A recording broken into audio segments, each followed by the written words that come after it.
He mocked me in front of his friends for not having a job. They didn't know I owned the company they all worked for until I fired them. I stayed silent through another evening of their cruel jokes.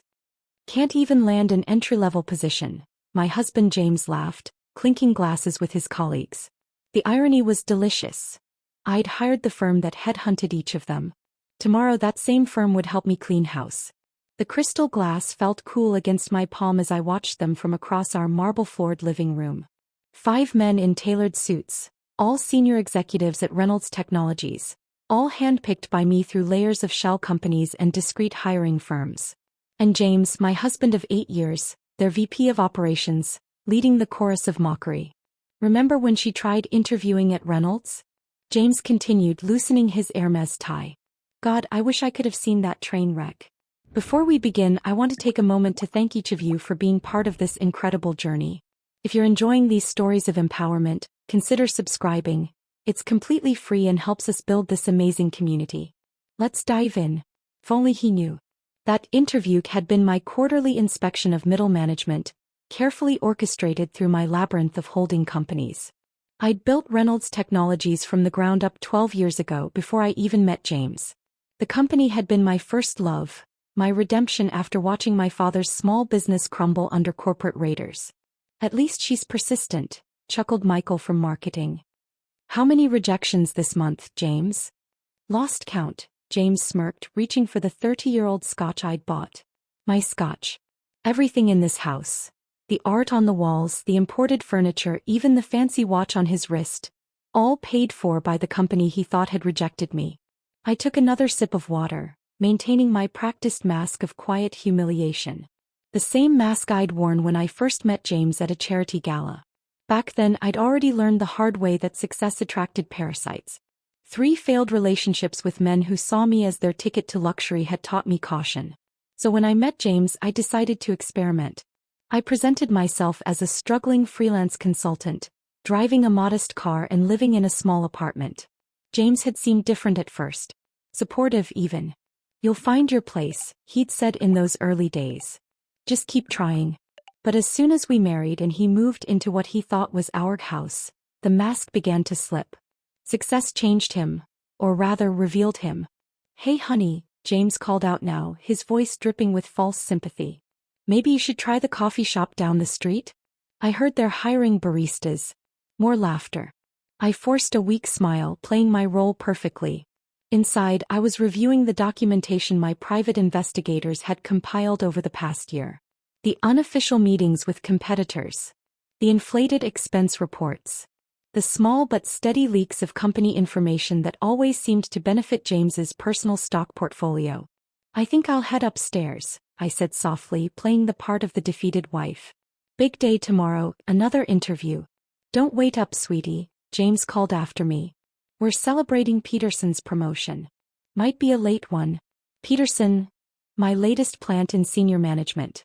Tomorrow he would be the one documenting their alcohol-loose conversations, adding to the evidence we'd been gathering. In my private study, locked away from their drunken voices, I settled behind my desk. The hidden wall panel slid open silently, revealing my secure workspace. 3 monitors sprang to life, displaying Reynolds Technologies' real-time operations across the globe. A small empire, built through years of careful strategy and ironclad NDAs. My phone buzzed. A message from Sarah, my most trusted executive and one of the few who knew my true identity. Final documentation in place. Board members briefed. Tomorrow's meeting confirmed. I smiled, thinking of the carefully orchestrated revelation to come. The board had always known me as Alexandra Chin, the reclusive founder who communicated through encrypted video calls. Tomorrow they would meet their CEO in person for the first time, not as the mysterious figure behind the screen, but as James's unemployable wife. My fingers traced the edge of the termination papers on my desk. Not just for James but for every member of his little drinking club. Each document backed by months of evidence, reviewed by our legal team ironclad. The sound of breaking glass echoed from downstairs, followed by raucous laughter. Time was when such careless disrespect for my home would have angered me. Now it just added another piece to the documentation. Inappropriate use of company property for personal entertainment. I closed my eyes, letting the familiar hum of computers wash over me. Tomorrow would change everything. But tonight, I savored the calm before the storm, remembering my father's words. Success isn't about who has the biggest voice in the room, it's about who has the wisdom to wait, watch, and pick the perfect moment to act. The perfect moment had finally arrived. I heard James and his friends stumbling out to their waiting cars, their drivers, my employees, discreetly documenting their intoxicated state with dashboard cameras. More evidence for their files. I changed into my night clothes, the same modest pajamas I'd worn for years as part of my facade. One last night of pretense. Tomorrow I would wake up as James's underestimated wife. But by sunset I would be revealed as Alexandra Chin, CEO of Reynolds Technologies, and the architect of their downfall. Through the bedroom window I watched their cars disappear into the night. In 12 hours they would arrive at their offices, nursing hangovers, completely unaware that their world was about to implode. The thought brought a small smile to my face as I drifted off to sleep, dreaming of tomorrow's sweet revelation. Morning arrived with the precision of a well-orchestrated plan. I woke before James, watching him struggle with his hangover as he rushed to prepare for what he thought would be a normal day at the office. Little did he know I had arrived at Reynolds Technologies long before him. At 6:30 a.m., I entered through the service entrance, dressed in an intentionally unremarkable navy suit from a department store, a far cry from my usual designer wardrobe. Sarah met me in the basement security office, away from prying eyes. "Everything's in place," she murmured, handing me a visitor's badge. "The interview is scheduled for 9 a.m. with HR. James's team has their regular morning meeting at the same time. Peterson will keep them occupied." The visitor's badge felt strange against my blazer. Angela Martinez, interview candidate. For years I'd observed my company through cameras and reports. But today's performance needed a personal touch. A chance to witness firsthand how deep the rot had spread. I sat in the lobby, purposefully arriving an hour early, the eager candidate desperate to impress. The security guard barely glanced at me, too busy greeting the stream of executives arriving for their day of reckoning.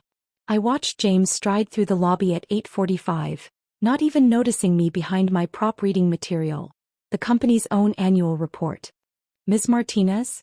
The HR representative, Thomas, appeared right on schedule. I recognized him from his hiring file, competent, but too eager to please the executive team. "Please follow me." The elevator ride to the HR floor was filled with the kind of small talk I'd engineered through our corporate culture initiatives. Great weather we're having, and traffic wasn't too bad this morning. All while employees nodded politely at the woman they assumed was just another hopeful candidate. Thomas led me through the open office layout I'd designed years ago. "We'll start with a brief skills assessment," he explained, followed by a panel interview with some of our team leaders. His tone carried that subtle condescension reserved for candidates they'd already decided not to hire. The skills assessment was almost insulting in its simplicity, basic coding problems I could have solved in my sleep. I deliberately made small mistakes, playing the role of the nervous applicant. Through the glass walls I could see James and his cohorts in their morning meeting, laughing about something. Probably another candidate they'd decided to toy with. "Well," Thomas said, reviewing my intentionally flawed work, "this is interesting." His pause spoke volumes. "Let's move on to the panel interview." The conference room he led me to overlooked the city. A view I usually enjoyed from my private office 20 floors above. 3 middle managers waited inside, all wearing the same expression of bored superiority. I recognized each face from their personnel files, knew their salaries, their performances, their secrets. "So, Ms. Martinez," began the first interviewer, not even bothering to introduce himself, "I see you've been between positions for some time." "Yes," I replied softly, adding a slight tremor to my voice. "It's been challenging in this market." "And what makes you think you're qualified for a position at Reynolds Technologies?" The second interviewer barely looked up from his phone as he asked. I launched into the carefully crafted story we'd prepared, a mix of genuine qualifications masked by apparent desperation. With each response I watched them grow more dismissive. They'd already decided my fate, just as they'd done to countless other qualified candidates who didn't fit their preconceptions. Through the glass walls I could see James passing by. He did a double take, then smirked, pulling out his phone. Moments later the interviewers' phones buzzed simultaneously. I didn't need to see their screens to know he was messaging them about his wife's latest embarrassing attempt at employment. The rest of the interview was a masterclass in corporate cruelty. Subtle jabs, exchanged glances, barely concealed yawns. I documented every microaggression, every breach of our HR policies, while maintaining my facade of nervous optimism. "Thank you for your time," Thomas said finally, his tone making it clear there would be no second interview. "We'll be in touch." As I walked toward the elevator, I heard James's voice around the corner. "No way, that was your wife? Man, she really is desperate. Did you see her suit? Probably from Target." I kept walking, letting their laughter fuel what was to come. In my purse, my real phone buzzed with messages from Sarah. Board members arriving early. Legal team standing by. Security ready to escort. The final piece of my charade was about to begin.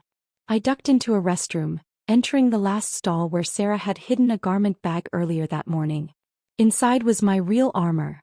A meticulously tailored Chanel suit, Louboutin heels, and the CEO's security badge I'd never worn in public.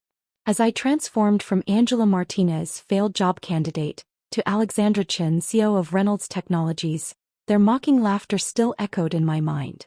In 30 minutes I would walk into the boardroom not as a supplicant, but as their ultimate superior. I checked my reflection one last time, adjusting the pearl necklace that had been my mother's. "Success is silent," she used to say, "until the perfect moment to roar." That moment was finally here. I stepped out of the restroom as Alexandra Chen for the first time in my own building, watching employees' eyes widen as they struggled to reconcile the confident executive before them with the nervous interviewee from moments ago. Let them stare. The real show was about to begin. The click of my Louboutins against the marble floor announced each step toward the executive floor. Employees scrambled to clear my path, their confusion palpable as they tried to place my familiar yet transformed face. The whispers started immediately, word of the mysterious CEO's presence spreading like wildfire through the building's messaging systems. I took the private elevator, the one James had always wondered about, installed for the Phantom CEO's exclusive use. As I ascended, Sarah's text confirmed everything was in place. Board members seated. James and team still in their morning briefing. Security standing by. The elevator opened directly into the boardroom's antechamber. Through the frosted glass, I could see the silhouettes of our board members, all aware of what was about to unfold. But first I had a different meeting to attend. I turned left, heading toward the executive conference room where James and his inner circle were celebrating their latest victories. Standing in the shadows of the hallway, I could hear their voices clearly through the door left carelessly ajar. "You should have seen her face during the interview," James was saying, his voice carrying that smug tone I'd grown to despise. "My own wife thinking she could actually land a position here. I mean, what's next? Trying to become CEO?" Raucous laughter followed. "Classic case of delusions of grandeur," Michael from marketing added. "Remember when she tried giving us advice about the Thompson account at your birthday party?" "Oh God, that was priceless," another voice chimed in. "Telling us how we should restructure our client approach. Like she has any idea how this business works." The irony was exquisite. The Thompson account had been my strategy, carefully fed through intermediaries. It had saved the company millions and earned us 3 additional major clients. Should we tell her she failed the interview or let HR do the dirty work? James asked, triggering another round of laughter. It was time.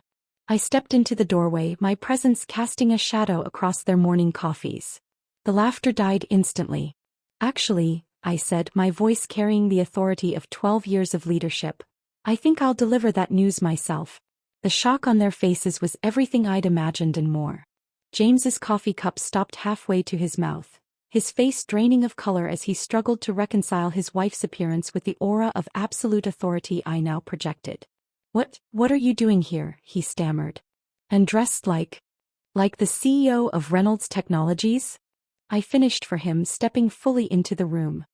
"Exactly like that, as a matter of fact." Michael started to laugh, then stopped abruptly when no one joined him.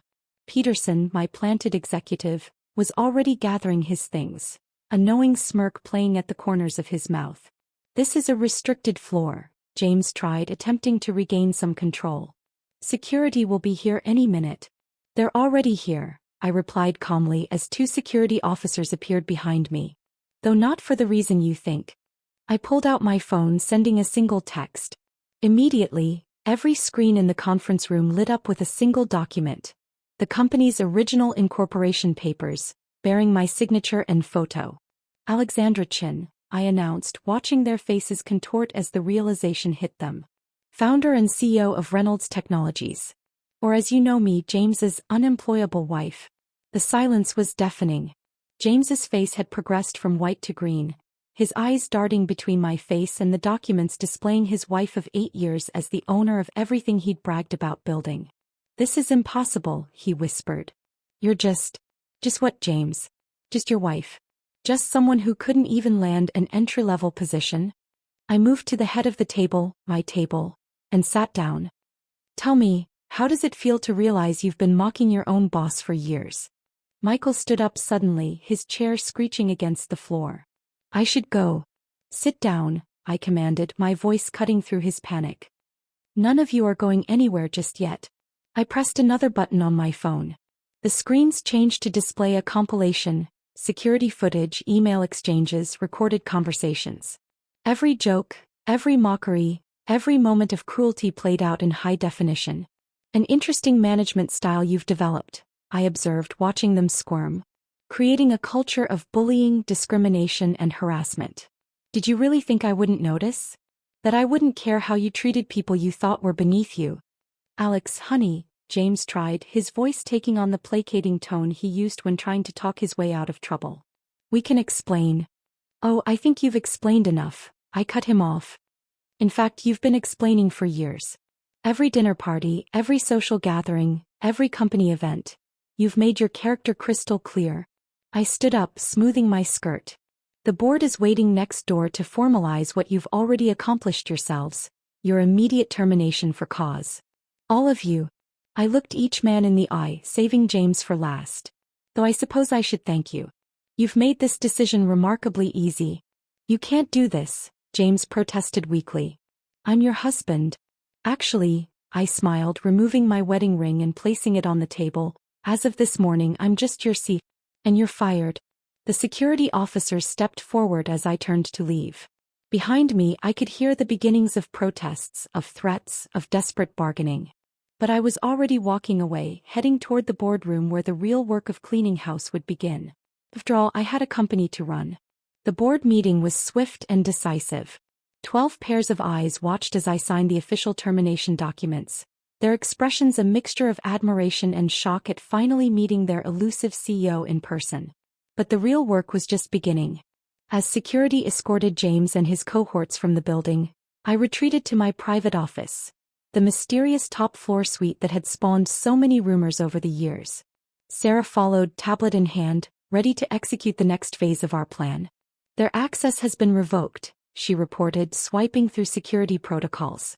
"IT is freezing their accounts and backing up all data. Legal has already sent cease and desist orders to prevent any retaliation attempts."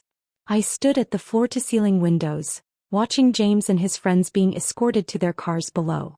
Even from 20 stories up, I could read the shock in their body language, the disbelief in their stumbling steps.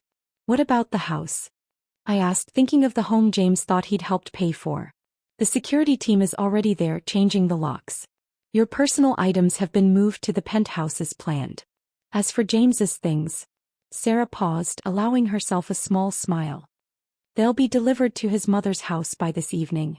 I nodded, remembering all the times James had bragged to his mother about supporting me through my career struggles. The irony would not be lost on her. "And the divorce papers?" "Being filed as we speak. The prenup you had him sign is ironclad." He thought he was protecting his assets, never realizing he was signing away any claim to yours. A notification popped up on my private screen. James was already trying to damage control, posting on professional networks about strategic differences with Reynolds Technologies management. I watched as Sarah's team swiftly countered with the truth. A carefully worded press release about the company's zero-tolerance policy for workplace harassment and discrimination. "His LinkedIn profile still lists him as VP of Operations," I noted. Sarah's fingers flew across her tablet. "Not anymore." I sat down at my desk. my real desk, not the hidden one in my study at home, and began reviewing the contingency plans we'd prepared. James and his friends weren't stupid. Wounded pride would soon give way to anger and potential retaliation. Their non-competes? Already activated. They won't be working in this industry for at least 3 years. We've also notified all major competitors about the circumstances of their termination. No reputable company will touch them. I pulled up the security footage from their exit interviews. James still in denial, threatening to expose me. Michael breaking down in tears when he realized his stock options were worthless. The others alternating between begging and threats. Their projects. Peterson has already assembled transition teams. No critical operations will be affected. Sarah paused. Though I suggest we audit everything they've touched in the last year. Make it 3 years, I corrected, remembering snippets of drunken conversations about creative accounting. And flag any clients they've had personal contact with. My phone buzzed, James using his personal number. I declined the call, watching as it joined the growing list of blocked numbers. His friends had been trying too, probably hoping to negotiate some kind of settlement. Should we issue a company-wide statement? Sarah asked. I considered the ripple effects moving through the building. By now, everyone would know that their mysterious SO was James's supposedly unemployable wife. The story would be spreading through every department, growing more dramatic with each retelling. Schedule an all-hands meeting for tomorrow morning, I decided.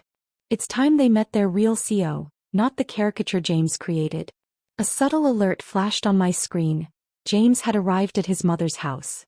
The security feed showed him standing among boxes of his belongings, his mother's expression moving from confusion to horror as he explained the morning's events. His company car? GPS shows it's still in our parking lot. Security is waiting to retrieve it. I nodded, turning to the stack of documents requiring immediate attention. Organizational charts needed updating, responsibilities needed reassigning, and damage control needed to begin with our major clients. One more thing, Sarah added, her tone softening slightly. The charity gala next month. The one where you met James.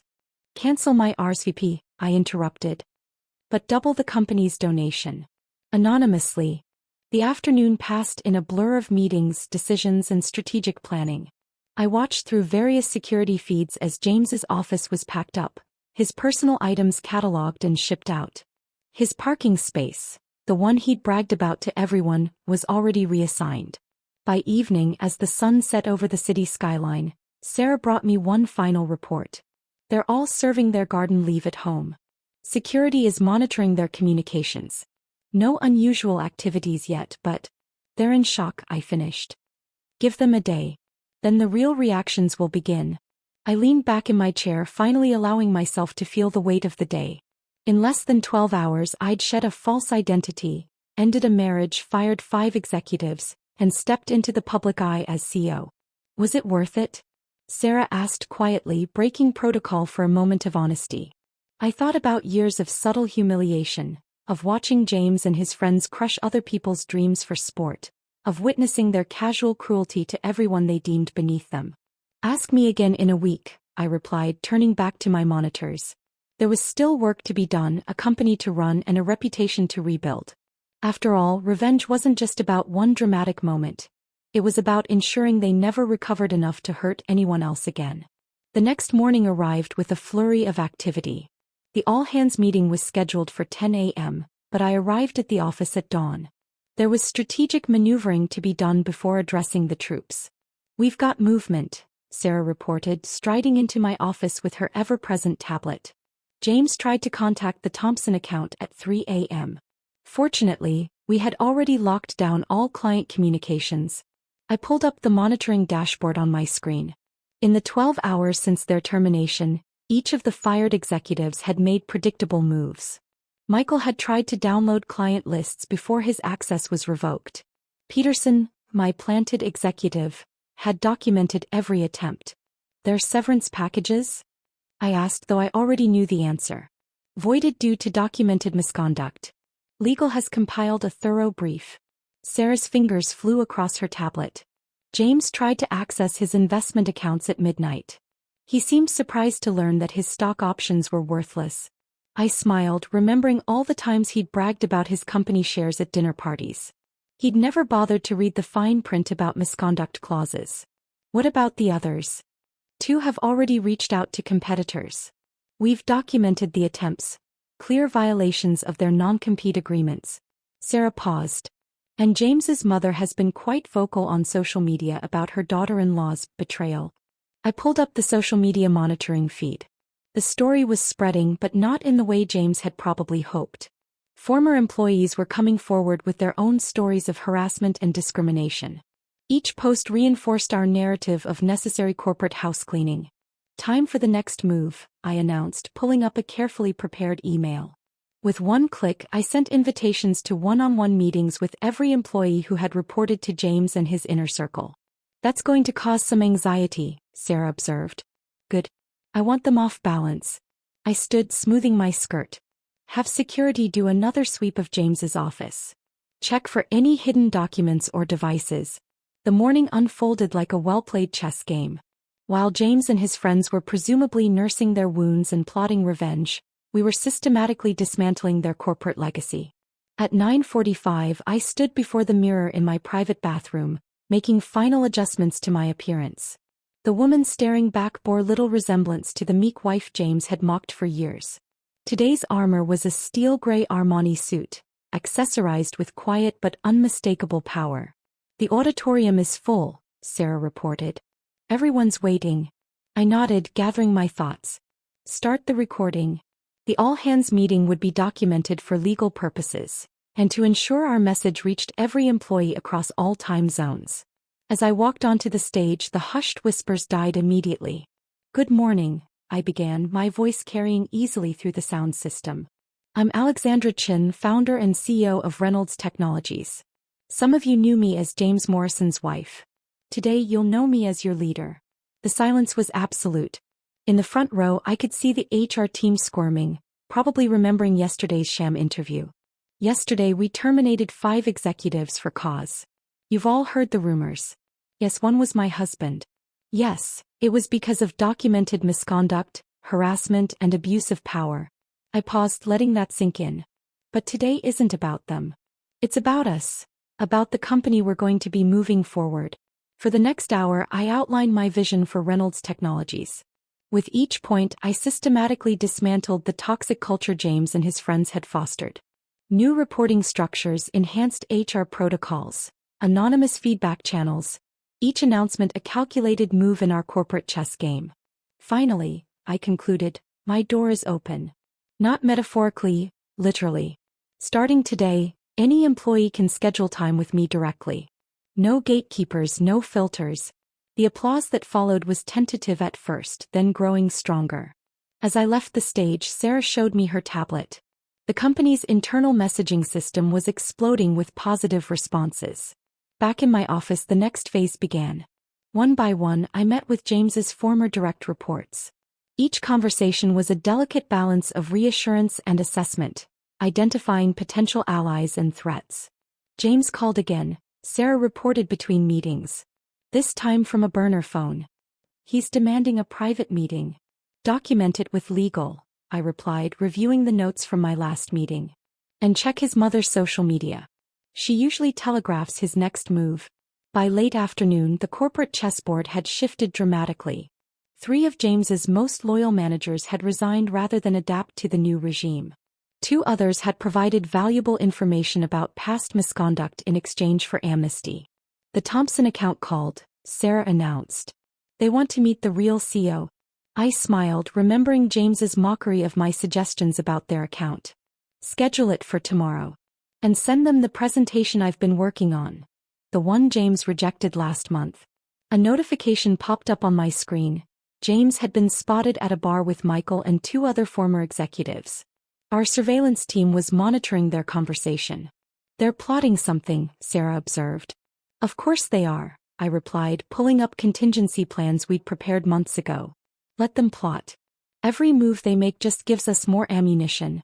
I turned to the window, watching the sunset paint the city skyline. Somewhere out there, 5 angry men were discovering just how thoroughly they'd been outmaneuvered. But their game had ended yesterday. Mine was just beginning. Tomorrow, I told Sarah, we start phase 2. Let's see how they handle being the ones looking for jobs. After all, in chess, the queen is the most powerful piece on the board. And I had been playing this game long before they even knew they were pieces. Dawn found me reviewing surveillance footage from the bar where James and his cohorts had gathered. Their angry conversations, fueled by expensive scotch, had provided exactly the evidence we needed to strengthen our legal position. They're planning to sue, Sarah announced, entering my office with 2 coffee cups. James contacted 3 law firms this morning. I accepted the coffee, hiding my smile. Show me. She pulled up the morning's surveillance report. James had indeed been busy, but each firm he'd contacted was already subtly connected to Reynolds Technologies through various shell companies. Any attempts to retain them would hit an immediate conflict of interest wall. He's also been reaching out to our major clients, Sarah continued. Particularly the Thompson account. Forward me the recordings. The audio files played through my private speaker system. James's voice, still carrying that entitled confidence, trying to convince our clients that he'd been wrongfully terminated. That his wife had manipulated her way into power. That the company was in danger under my leadership. Mr. Thompson's response? I asked, though I could guess. Sarah played the next clip. Thompson's voice was cold. James, your wife's proposal last week was brilliant. The one you dismissed? Yeah, we found out about that. Don't contact us again. I pulled up our evidence database on my secure terminal. For over a year, we'd been building an airtight case against James and his inner circle. Every harassment incident, every discriminatory comment, every abuse of power, all meticulously documented. The board wants an update, Sarah noted. They're concerned about potential blowback. Schedule a meeting for this afternoon. And bring me everything from the last 3 years, emails, meeting recordings, expense reports. It's time to show them exactly why this house cleaning was necessary. The morning unfolded in a series of strategic moves. While James and his friends were burning through their savings on legal consultations, we were systematically fortifying our position. HR provided a thick file of complaints that had been buried under the previous management. IT extracted emails that had been accidentally deleted. Former employees began reaching out, offering testimonies about the toxic culture they'd fled. James's mother is escalating her social media campaign, Sarah reported. She's claiming you seduced him as part of a long-term corporate takeover plan. I laughed, pulling up the prenuptial agreement James had insisted upon. Send her lawyers a copy of this. The one her son demanded to protect his assets from his apparently gold-digging wife. By midday, our legal team had compiled a devastating brief. Every instance of James bragging about manipulating stock options, every recorded conversation about sidelining qualified female candidates, every documented abuse of company resources, all presented in damning detail. The surveillance team picked up something interesting, Sarah said, rushing into my office after lunch. They met with someone from our competitor Atlas Tech last night. I pulled up the footage. Through the high-end microphones we'd planted, James could be heard offering to reveal company secrets in exchange for executive positions for himself and his friends. Send copies to their lawyers, I instructed. And to Atlas Tech's board. Let's see how quickly they distance themselves. The afternoon board meeting was a masterclass in corporate strategy. One by one, I presented evidence of why each terminated executive had to go. The board's concerns melted away as they realized the extent of the corruption we'd excised. There's more, I announced, pulling up financial records. We've traced irregular payments through their expense accounts. The SEC would be very interested in some of these transactions. James is on his way up, Sarah interrupted, checking her tablet. He somehow convinced the lobby security to let him in. I smiled, pulling up the lobby camera feed. No, I convinced security to let him in. Watch.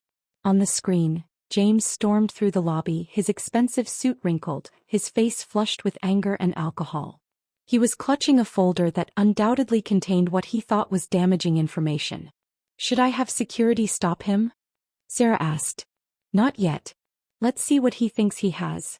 Minutes later, James burst into the boardroom, his triumphant expression faltering as he saw me calmly seated at the head of the table. I have proof, he announced, waving his folder. Proof that she orchestrated this whole thing. You mean proof that I founded this company? Built it from nothing? Ran it successfully while you took credit for my strategies. I stood slowly. Or proof that I documented your misconduct for years while you mocked my supposed unemployment? The board members watched silently as James's confidence crumbled. You trapped me, he stammered. No, James. You trapped yourself. Every time you belittled a candidate, every time you pushed aside a qualified woman, every time you laughed about your unemployed wife. You built this case against yourself. I nodded to Sarah, who pulled up our complete evidence file on the room's screens. James watched in horror as years of his misconduct played out in high definition. Your choices, I continued calmly, are simple. Leave now, respect the non-compete agreement and keep whatever dignity you have left. Or fight, and watch as every detail of your behavior becomes public record. You can't. He began. Security, I interrupted, pressing a button on my desk. Please escort Mr. Morrison out. And this time revoke his lobby access. As security led him away, I turned back to the board. Now about those irregular financial transactions. The rest of the afternoon was spent strengthening our legal position.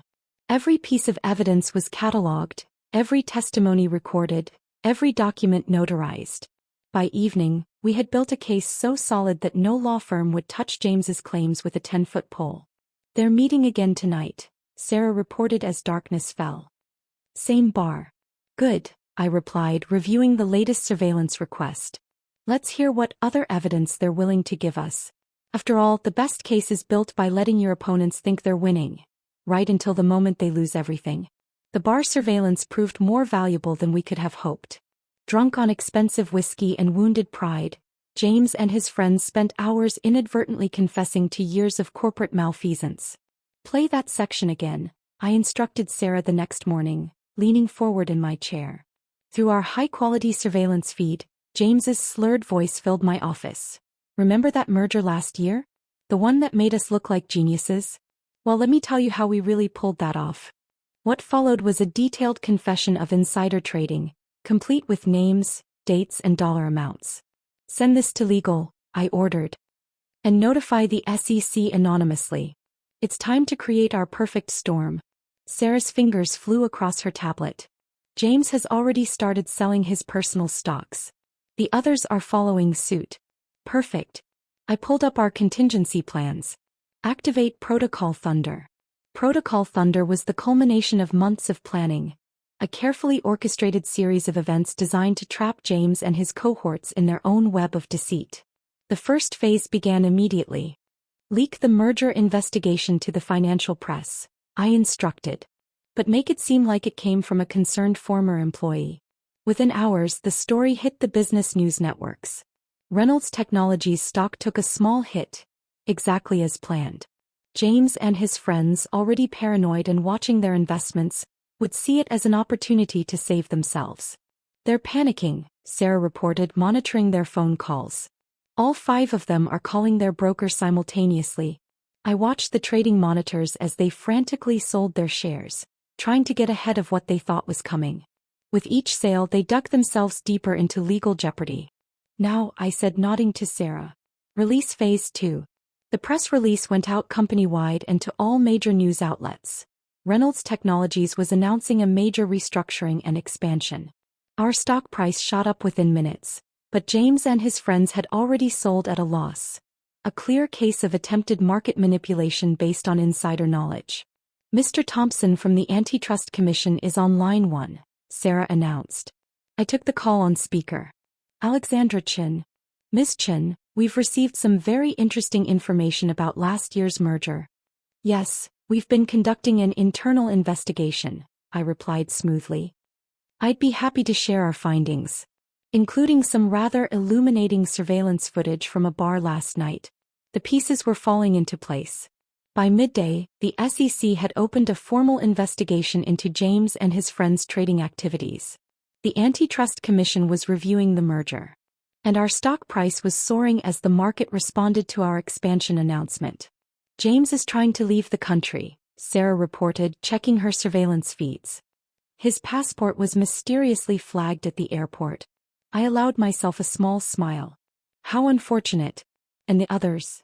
Michael is having a breakdown in his broker's office. 2 more are meeting with criminal defense lawyers. The last one is attempting to delete his email history. Not realizing we already have everything. The afternoon brought more developments.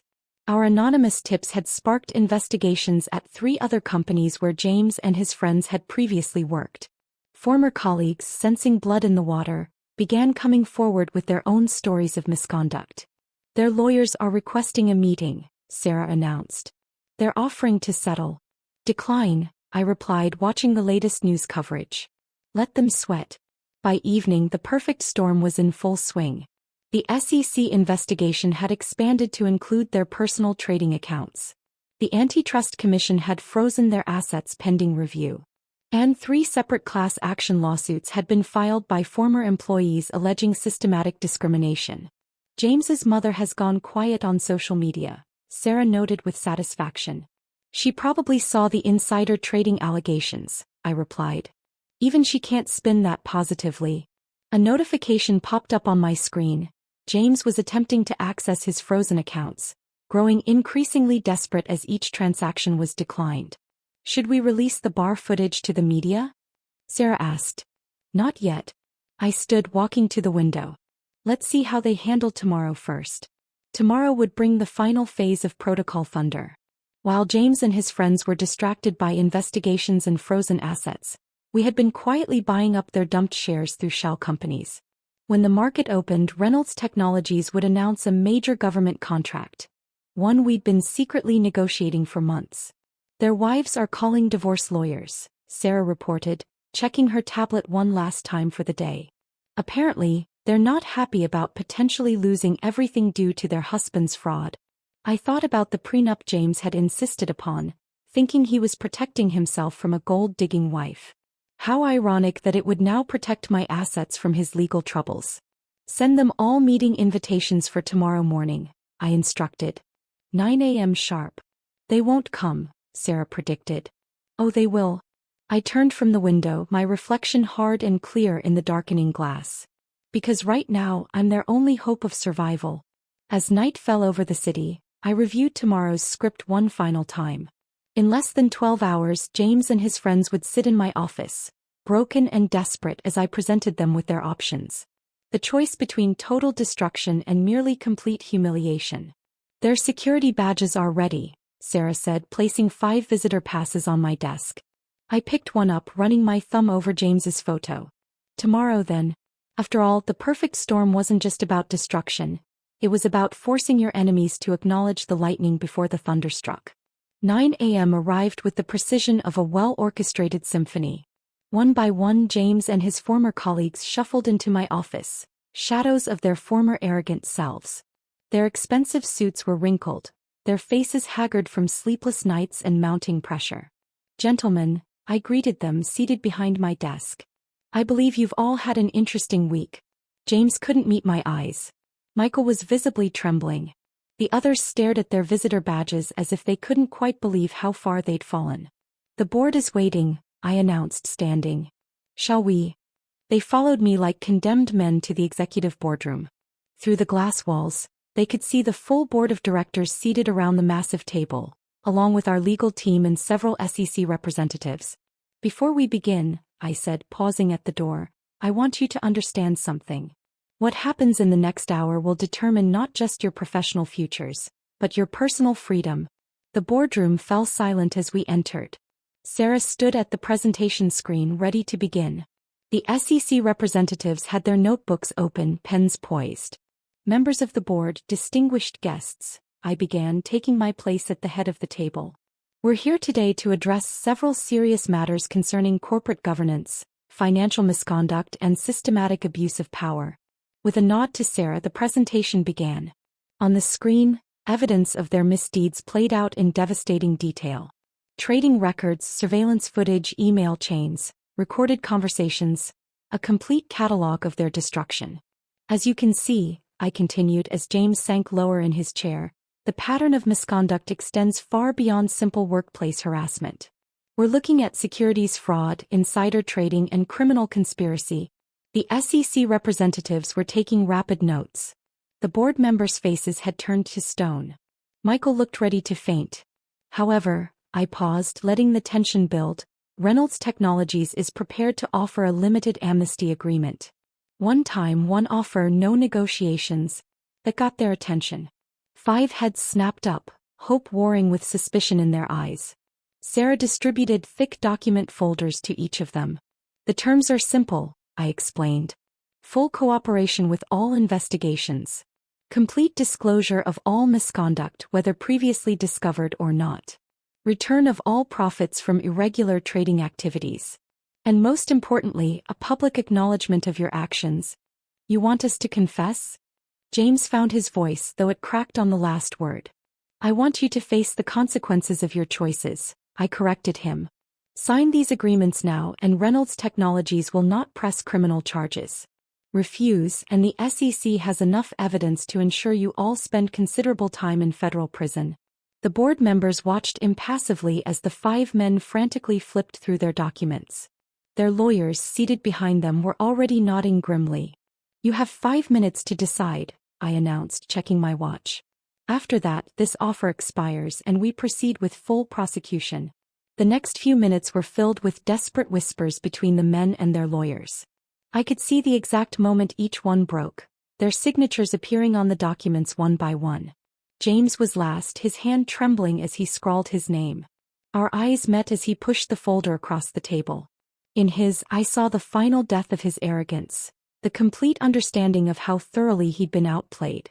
Excellent, I said, collecting the signed documents. Sarah will now escort you to individual conference rooms where you'll begin your depositions with the SEC representatives. As they were led away, I turned to the board. And now, let's discuss the future of Reynolds Technologies. The next hour was spent outlining our path forward. New corporate governance structures, enhanced compliance protocols, and a complete restructuring of the executive team. The board, having witnessed the precision with which I'd handled the crisis, approved every proposal unanimously.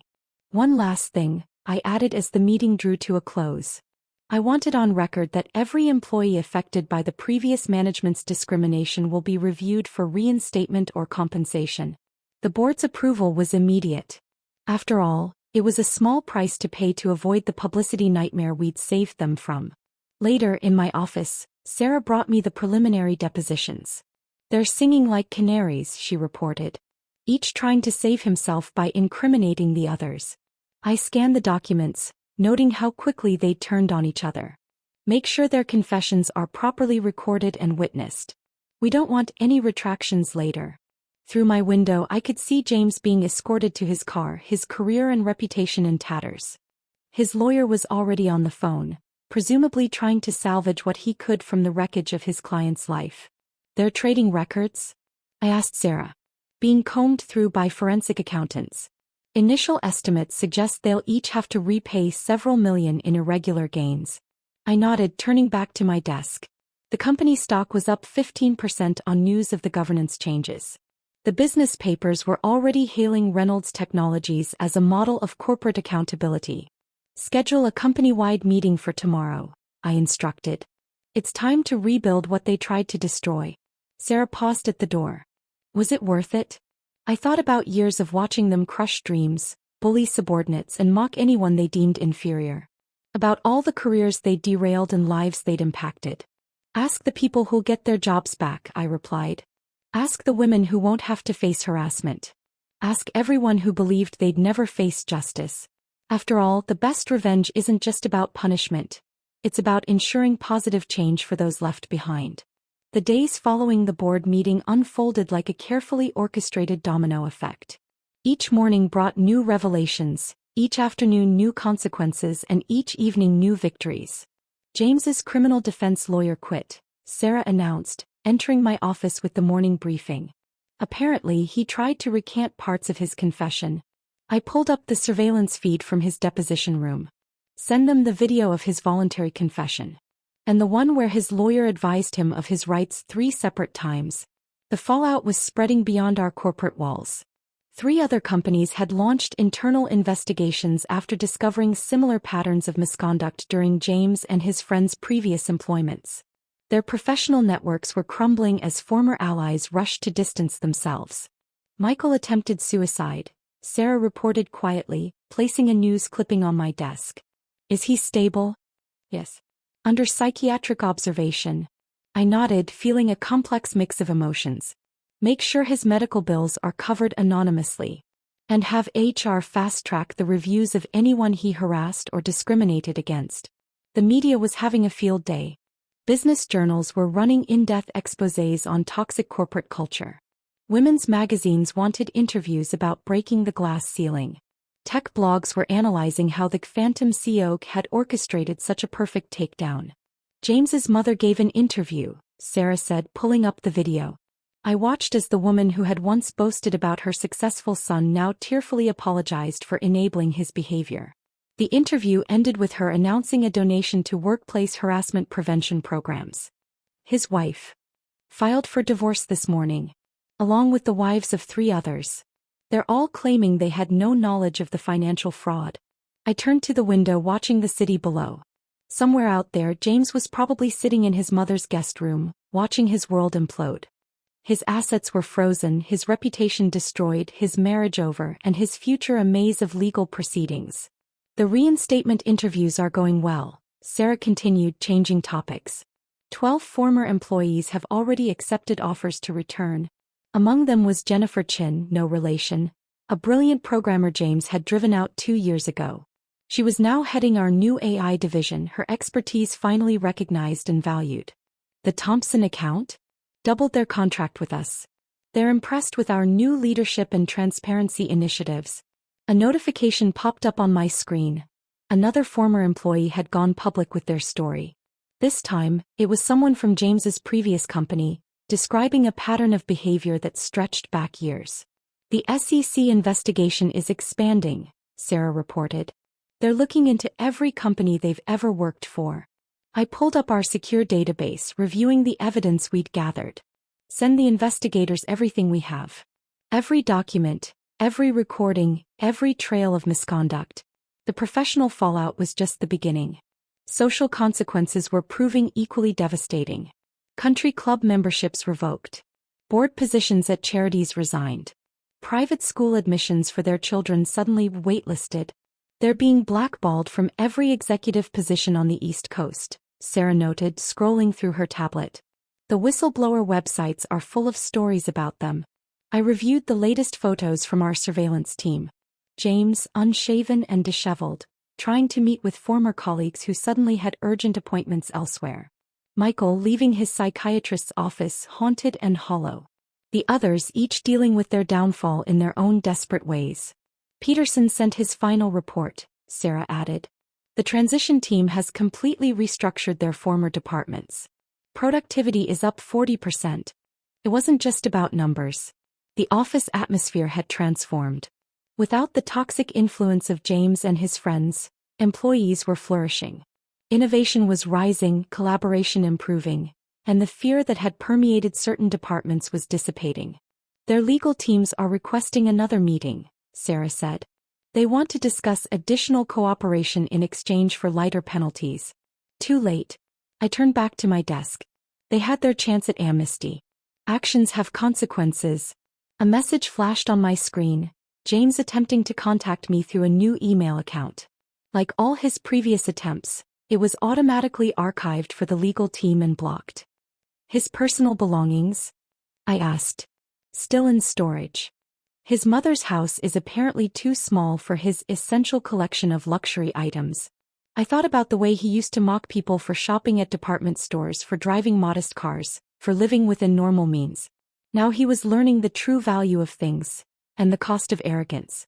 The class action lawsuit is proceeding, Sarah updated. 300 former employees have joined. Each day brought new stories. Careers derailed, opportunities denied, lives impacted by their systematic discrimination and abuse of power. The lawsuit wasn't just about money, it was about accountability and acknowledgement. And the press? Still requesting interviews. They're particularly interested in how you maintain the phantom CEO persona while being married to James. I shook my head. That story would stay private. A reminder that sometimes the quietest person in the room is the one you should watch most carefully. Schedule the follow-up board meeting for next week, I instructed.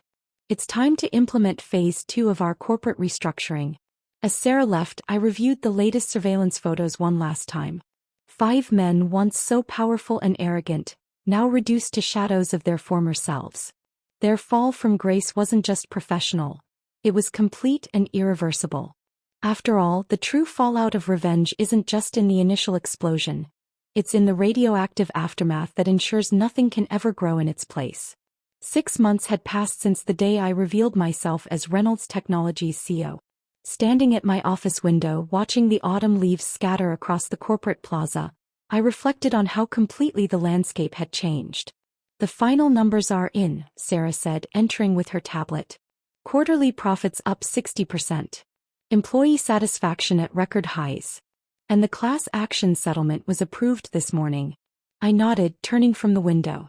The settlement would ensure that everyone harmed by James and his cohorts received proper compensation. More importantly, it had forced a public acknowledgement of their actions. And our former executives? Sarah's fingers danced across her screen.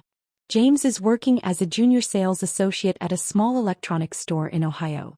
His mother's influence got him the job, but he's already on probation for attitude issues. The mighty had fallen indeed. The man who once mocked others' careers was now struggling to meet basic sales quotas. Michael? Still in therapy but doing better. He's published an online apology and is working with workplace harassment prevention groups. Seems genuine actually. I picked up a framed magazine cover from my desk. Last month's Business Week featuring Reynolds Technologies transformation.